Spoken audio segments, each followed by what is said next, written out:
और मैं राष्ट्रपति जी का आभारी हूं, उन्होंने 2008 के जिसने भारत में नरसंहार किया था, उस मुजरिम को अब भारत के हवाले करने का निर्णय किया है। भारत की अदालतें उचित कार्यवाही करेंगी।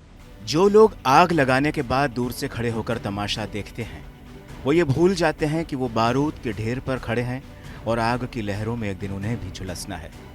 26/11 मुंबई हमले के सबसे बड़े मास्टरमाइंड तैयबुर राणा पर यह बात एकदम मुफीद बैठती है।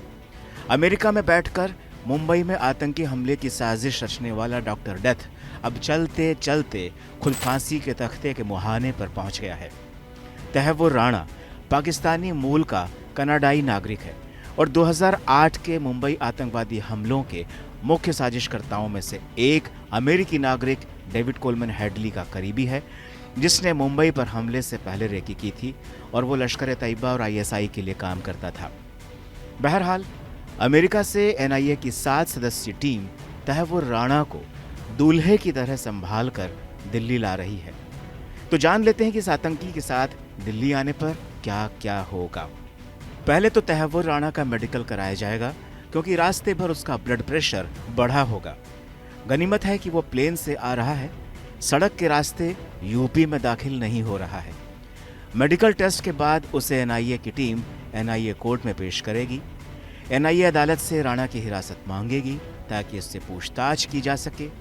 तैयबुर राणा से ये पूछताछ कई हफ्तों तक चल सकती है, यानी उससे आतंक के सारे नेटवर्क को लेकर पूछताछ की जाएगी।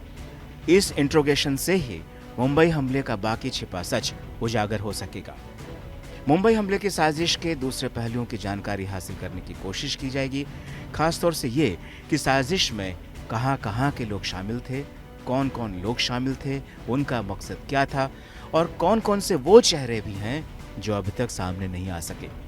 तैयबुर हुसैन राणा का प्रत्यर्पण वाकई भारत के लिए एक बड़ी कूटनीतिक कामयाबी है, क्योंकि ऐसा पहली बार हो रहा है कि मुंबई हमले का पाकिस्तानी आतंकी जो अमेरिका में रह रहा हो, उसे डिपोर्ट कर भारत लाया जा रहा है। राणा की यहाँ वापिस आना ये मोदी सरकार की कूटनीति का बहुत बड़ी सफलता है जी।